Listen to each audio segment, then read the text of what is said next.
सुखदेव सिंह गोगामेडी की हत्या किस तरीके से कर दी गई ये सबने देखा, लेकिन सवाल ये खड़े हुए कि ऐसा नहीं है कि इसके बारे में इंटेलिजेंस की ओर से रिपोर्ट नहीं दी गई थी, रिपोर्ट दी गई थी, लेकिन बावजूद इसके लापरवाही बरती गई और अंजाम देखिए क्या हुआ।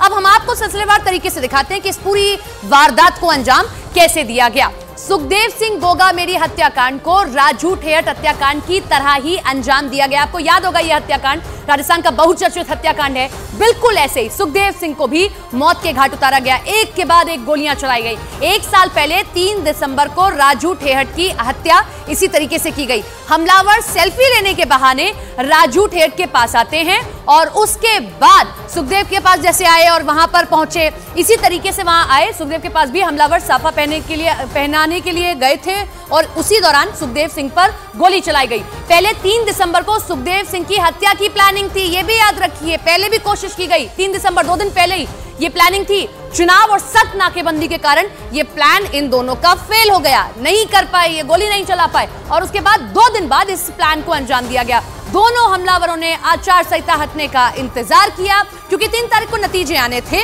और उसके 2 दिन बाद राजस्थान में इस बड़े हत्याकांड को अंजाम दिया गया। विधानसभा चुनाव खत्म होने के बाद आचार संहिता हटती है, 3 तारीख को नतीजे सामने आते हैं और 5 तारीख को इस पूरे घटना को अंजाम दे दिया जाता है।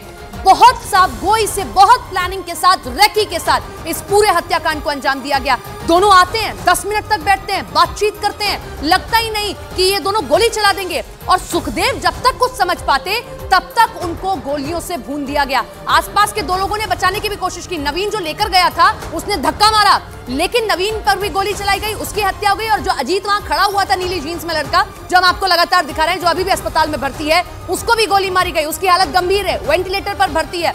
तो इस तरीके से पूरे हत्याकांड को अंजाम दिया गया और 2 ऐसे हत्याकांड हो जाना, और यह हत्याकांड भले ही चुनाव के बाद हुआ हो, लेकिन अशोक गहलोत पर, उनकी सरकार पर सवाल इसलिए खड़े हो रहे हैं कि अशोक गहलोत को आगाह किया गया था सुखदेव सिंह की ओर से भी और साथ ही साथ जो मोहाली स्टेट स्पेशल यूनिट है उसकी ओर से भी कि लॉरेंस बिश्नोई ऐसा करा सकता है, लेकिन कार्रवाई नहीं की गई और अंजाम यह हुआ कि सुखदेव सिंह की हत्या हो गई। कलराज मिश्र क्योंकि अभी वो गवर्नर हैं, उन्हीं की देखरेख में चल रहा है क्योंकि अभी नई सरकार बनी नहीं और जो पुरानी सरकार थी, जो मुख्यमंत्री थे, इस्तीफा दे चुके हैं चुनाव के बाद में। इसीलिए गवर्नर ने गृह मंत्री से बातचीत की, उनको पूरे मामले की जानकारी भी दी है। राष्ट्रीय करणी सेना नेता सुखदेव गोगामेडी की हत्या की जिम्मेदारी लेने वाला गोदारा गैंगस्टर लॉरेंस बिश्नोई का गुर्गा है और लॉरेंस बिश्नोई गैंग की तरफ से किए गए एक पोस्ट में बड़ा दावा किया गया, जिसके बाद गोगामेडी हत्याकांड के तार सिद्धू मूसेवाला मर्डर से जुड़ते नजर आ रहे हैं। क्योंकि करणी सेना के नेता गोगामेडी की हत्या पर लॉरेंस बिश्नोई गैंग ने पोस्ट कर दावा किया कि सिद्धू मूसेवाला और सुखदेव गोगामेडी एक दूसरे के करीबी थे, उसमें बदले के लिए सुखदेव की हत्या का दावा भी किया गया। इससे पहले लॉरेंस बिश्नोई गिरोह से जुड़े गैंगस्टर रोहित गोदारा ने सोशल मीडिया पर एक पोस्ट शेयर कर जयपुर में राष्ट्रीय राजपूत करणी सेना के राष्ट्रीय अध्यक्ष सुखदेव सिंह गोगामेडी की हत्या की जिम्मेदारी ली थी। रोहित गोदारा लॉरेंस बिश्नोई गैंग का खास गैंगस्टर है, जो राजस्थान के बीकानेर के लूड़करण का रहने वाला है। उसके खिलाफ 30 से ज्यादा मुकदमे दर्ज हैं। गोदारा सीकर में गैंगस्टर राजू ठेहट की हत्या में भी आरोपी है और रोहित गोदारा पर 1 लाख रुपए का इनाम भी घोषित है। बीकानेर का रहने वाला रोहित गोदारा 2022 में फर्जी नाम से पासपोर्ट बनवाकर देश से फरार हो गया था।